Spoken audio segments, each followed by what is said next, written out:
And we're live. Welcome back, guys. Today's episode is going to be a little bit different. These are the conversations that me and Daniel like to have by ourselves, and we thought it would be fun to share with you. I come from the world of special forces, combat engineering, officer in the IDF. Daniel comes from the world of aviation. He was a pilot, and he's going to explain about himself. And we like to talk about a lot of these things that are happening in the military that might be interesting for you. Basically, we kind of covered almost everything: infantry, special forces, air force. And the only thing we're not covering right now is Navy. Maybe one day we'll bring someone. But without further ado, we're going to talk about today something very unique that is happening in the US Army. And just imagine right now that I would have tell you that we're going to start seeing farming airplanes flying in the battlefield. So without further ado, I'm going to just drop the mic to Daniel. He's the pilot here. And maybe Daniel, tell us a little bit about yourself and about what we're going to be talking about. Hi. Yeah. All right. So you mentioned a little, of course, people on your channel familiar with you and your background, so they know where you're coming from. For myself, first I was a tank commander in the Israeli Defense Force, so I got some armor experience there. Um, Later, I was a pilot and an Apache pilot in the U.S. Army, so I got some aviation experience there. Following that, I did some work with in defense contract industry with Elbit Systems. So I have also the defense industry experience. Now, what we're going to talk about is, as you talked about, crop duster. Basically, we're bringing back the World War II propeller plane. All right. So now, why? Why would somebody do that? So you can. Right now, we're always hearing about the next gen fighters, right? We're talking about fifth generation. That's the current high end. It's like we're talking about the F-35, and already the sixth generation are in development and production. So we're talking about the U.S. has the NGAD. I think they now called it the F-47. So we're talking now unmanned, high speed, high maneuverability, extremely high tech, cutting edge. Basically, do everything, and you can't even see them. So why in the world is the is the U.S. buying 75 prop planes, propeller planes? All right. So why? If I play the first video there, so we can see a little bit of the history while we're talking. So this is Vietnam. We're talking about propeller planes that were operating already in the age of the jet. Okay. So how in the world? What's the effectiveness? What's the benefits? Why do you want those? So the benefit is you have high maneuverability at low airspeed, and you're able to provide support to the guys on the ground. Right? You have a bunch of ground forces that are in contact. If you have a jet fly overhead, okay, that's fantastic. Drop a bomb and keep moving. But if you need somebody to really be there, see where the targets are, eyes on, and then put munitions on those targets, you need something slower. In addition, something very interesting um, or crucial really is the cost, right? You're talking about the F-35 right now is estimated at over $33,000 per flight hour. $33,000 for each hour of flying. So if you have a force now, a ground force that needs support, by the time the jet takes off, flies over there, so you have travel time, time on station, return RTB, return to base. At that point, you're basically burning $100,000. Now, if you can get a prop plane in the air, this is assuming you have air superiority, right? Get a prop plane up ahead. That thing is costing you about 2 packs of cigarettes, right? So Lucky strike. yeah, well, just the good stuff. No, so if you have, you have that capability. Now, beyond that, we're talking about now. Play the other video. So this is the aircraft that U.S. Special Operations Command is buying. So notice a big differentiation. We're not talking about big Army, big Air Force here. We're talking Special Operations Command, who have their discretionary budget. They get to decide um, with very little red tape, all things considered, what they want, and this is what they want. Wow. So you can see it's a very basic airframe. It's built on the crop duster airframe, as mentioned, right? So it's an aircraft that's made to maneuver and stay low. Now, this aircraft, as mentioned, operating costs are extremely low. You get this guy overhead. Another interesting aspect of it is that it uses normal gas. It doesn't need jet fuel. So you can get this thing folded up, put it in the back of a transport cargo plane, take it anywhere in the world, unfold that thing, and you have it operational within several hours. And you have air support. It takes off from dirt strips, dirt roads, land. You're getting low on fuel. Stop at a gas station. Take a pre-break while you're filling up, and you get back in the air. That's very handy for special forces when you think about it. Deployed, somewhere, Yeah, abroad. yeah.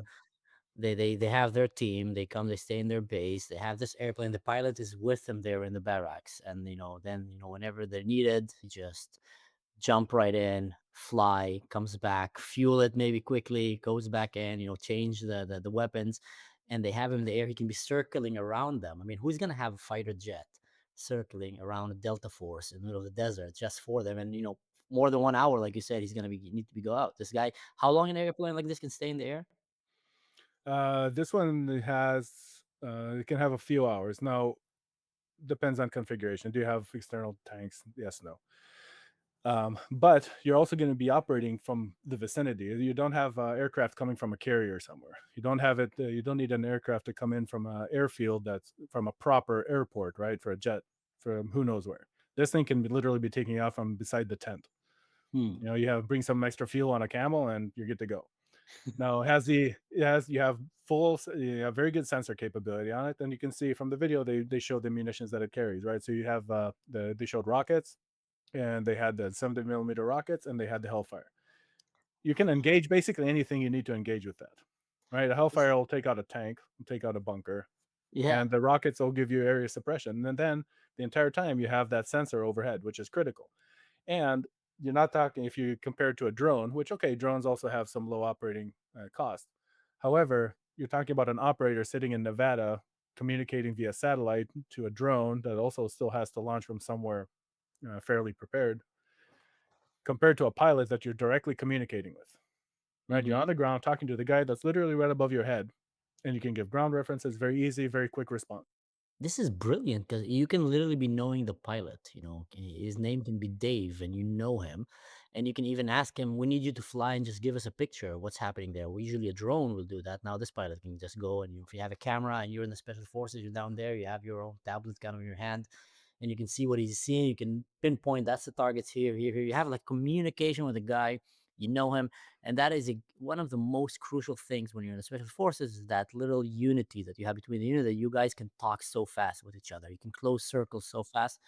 In October 7, the IDF Apache pilots, they had to reach that level of communication with the forces on the ground. They ended up communicating with what's up, basically, because they just needed to override the you send it to commands and to the pilots and to this and they had to like immediately get the information. That is insane. Are we gonna start seeing, Vietnam style, like, battlefield with an airplane coming, dropping in napalm, and just flying while they're shooting at him? Yeah. These are the Well, yeah. We'll see where we get, but I think it's a brilliant solution. Honestly, with the previous deployment to Afghanistan, I always thought it was a little absurd when you had to wait for the fast movers because they have their place, absolutely, the jets, but they're not suited for everything, right? You need a Mhm, proper ground attack and something with a light logistical footprint, and mm. that's exactly what this is answering. And I think it's very I hesitate to say, but I think it's a fun development. I think it's a very simple solution to a problem that we were overcomplicating. Yeah. So you thought about that already when you were in Afghanistan? Yeah. Also, talk about response time, right? We're talking about an aircraft that's right there. I'll give an example. For us to run up an Apache and getting ready for takeoff, depending on the urgency level here, but we're talking between 10, 20 minutes. Right, 10 if you're in a hurry and you're doing it like, okay, we need to get off the ground now. Takes you about 20 minutes if a normal startup. All the avionics, all the checks, everything you have to do. This thing is basically, what they all used to call the kick the tires and light the fires. Because you can get in, crank, and go.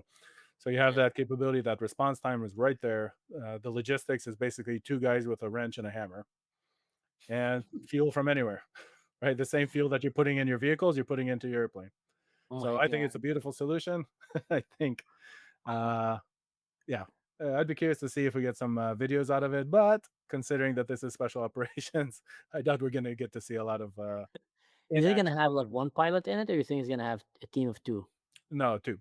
The benefit of that, you have the guy flying, of course, and then you need somebody to operating sensors. You don't want the guy Yeah. flying also trying to operate a sensor at the same time. So we're gonna see another guy there maybe throwing bricks, down. If they run out of ammunition, just start throwing stuff Yeah. on the terrace. A question, and I want an honest answer. Okay, Mm. you can go back in time right now. Would you still go to become an Apache pilot, or would you go to become a crop duster fighter airplane? Yes, I'd stay with the Apache. Really? Well, the only aircraft I'd give the Apache up for is the A-10, which we can talk about a different time. All right, fair enough, fair enough. I think I would have probably went for that one Yeah. if I would Well, went. yeah, aircraft wise, airframe, the Apache hands down. However, the missions that these guys are probably going to be getting into, there'll be some envy there. Yeah, I mean, you're flying low altitude. You're above the tree line in the jungles. You're going between the mountains. I think they're gonna have a really interesting time for a pilot that's gonna be on top of that. Yeah. But anyway, thanks for sticking around, guys. Like we said, we're gonna be trying to do once a week, maybe or even more, this kind of battlefield tech nerding out conversations from former special officers, special forces of the IDF, and an Apache pilot from the U.S. Army, tank commander from the Israeli Army, and someone who's been working in the how do you call it? Uh, Defense industry. Defense industry. I didn't want to say something that will make you sound like a warlord, you know? No, So, actually, a funny note on this: when I was working there with Elbit, I was in the HMD, so helmet mounted display division, and I did try to push to get helmets developed, get our helmets into these aircraft. really? Yeah. Sadly, it's not a big enough market compared to if you're talking about jets, because mainly the helmets that the Elbit supplies are we're talking about attack helicopters and fighter jets. Well, you No, know, I it I might love these things. actually Like I said, when I heard about these things, I love them, and I was like, okay, let's get some fancy helmets in them. yeah, well, we might actually start seeing that happening now. Who knows? Who knows? Hopefully, Well, guys, thank you for sticking around. See you next time. And like I always say, don't do anything stupid in general. Don't do anything that I would do. And I can definitely vouch that Daniel will probably agree with that because he knows him pretty well. So, yeah, see you next time.